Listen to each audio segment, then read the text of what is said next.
Bonjour et bienvenue dans Hidden Palace. Si les jeux vidéo pouvaient être incarnés en un seul personnage, il s'agirait bien entendu de Mario. Mario est la figure emblématique de Nintendo et il a su traverser les âges sans encombre. Et pourtant, le plombier moustachu ne s'est pas retrouvé que sur des consoles Nintendo.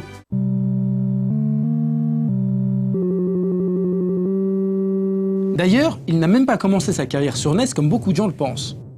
Nous sommes en 1981 et Nintendo, déjà présent au Japon, compte bien s'infiltrer sur le continent américain. Ils envoient comme ambassadeur Miyamoto Shigeru qui arrive avec un jeu qui restera dans les mémoires, à savoir Donkey Kong. Le jeu est développé sur arcade, mais Mario n'est pas encore connu sous le nom de Mario, il s'agit là de Jumpman. Et le jeu connaîtra un tel succès qu'il sera bien vite adapté sur console. Si on pense tout de suite que Nintendo avait tout intérêt à porter son titre sur ses propres machines, il faut savoir qu'en 1982, elle n'en possédait pas capable de l'accueillir. Ce sera donc la ColecoVision qui accueillera Donkey Kong en premier, et sera même le titre vendu en bundle avec la machine. Et on peut dire que le portage est une réussite, tant il retranscrit très bien les sensations de l'arcade. Il existera aussi une version qui sortira un peu plus tard sur Atari 2600. Dans le même ordre d'idées, Donkey Kong Jr. suivra le même sort. Il sortira d'abord sur arcade et ensuite converti sur les consoles Atari. Mais il ne s'agit là que de jeux où Mario a le second rôle. Mario n'en est qu'à ses balbutiements et il faudra attendre juste quelques années pour que débarque Mario Bros dans les salles d'arcade. Fort de son game system diaboliquement addictif, mais surtout de son mode de joueur, il était logique que le jeu se voie adapté sur d'autres machines, comme celle d'Atari. Après l'énorme succès de Super Mario Bros sur NES, il sera bien difficile de le retrouver sur des machines d'autres constructeurs. Et pourtant, en 1986, sortira un épisode de Super Mario Bros alternatif, mais surtout officiel. Super Mario Bros Special est développé par Hudson sur le PC88 de NEC. On peut le considérer comme la première vraie suite de Super Mario Bros. Cette version est techniquement plus faible que la version NES, que ce soit au niveau du son ou des graphismes. Luigi disparaît également et il est impossible de jouer en multi.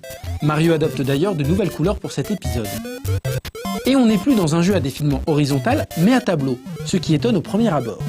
Il existe aussi de nouveaux items astucieux, à commencer par la fameuse abeille d'Hudson qui apporte un bonus de points, mais également les ailes qui permettent de nager dans le ciel.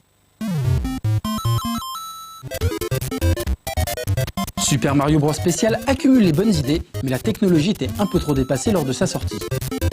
Il a cependant le mérite d'être sorti avant Super Mario Bros 2 Lost Level, qui revient un peu trop sur le premier épisode.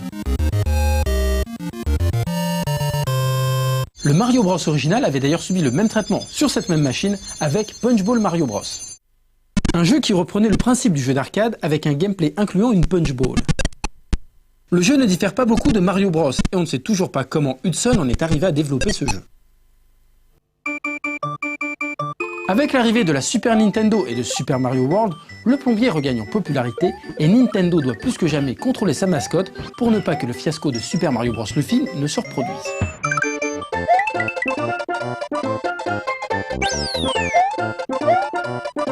Et pourtant il y aura quelques fuites car en 1992 sort Mario a disparu sur PC. C'est un jeu à vocation pédagogique et développé par Software Toolworks. Et il était même intégralement traduit en français. Bowser a enlevé notre ami Mario et c'est à son frère Luigi d'aller le sauver. Pour cela, il devra parcourir le monde et trouver ses trésors, mais également répondre à des énigmes. Une façon amusante de faire ses cours de géo en somme. Le jeu sortira plus tard sur Super Nintendo sans grand succès. Le jeu est en effet mollasson et a bien du mal à tenir le joueur en haleine.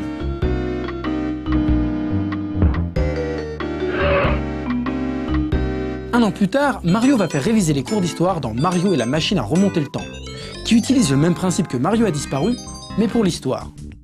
Le plombier traversera alors les époques pour ramener les plus grands trésors de l'histoire, ce qui permettra aux joueurs de se sentir concernés. Encore une fois, le côté trop pédagogique aura fini d'agacer le plus fan des joueurs.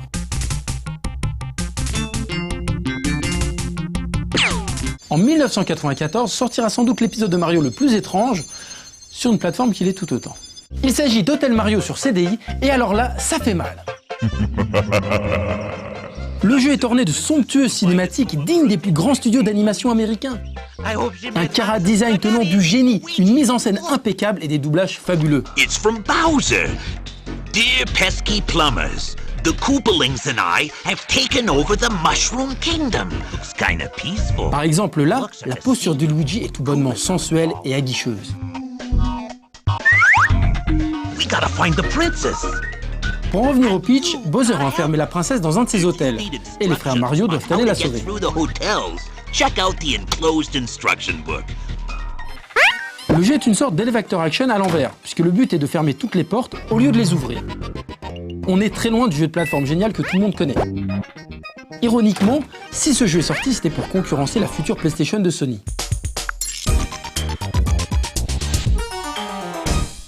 En fait, Nintendo devait travailler main dans la main avec Sony sur le projet PlayStation, mais après mésentente entre les deux parties, Sony a préféré faire cavalier seul. Quant à Nintendo, ils se sont accoquinés avec Philips et ont cédé quelques licences pour le CDI.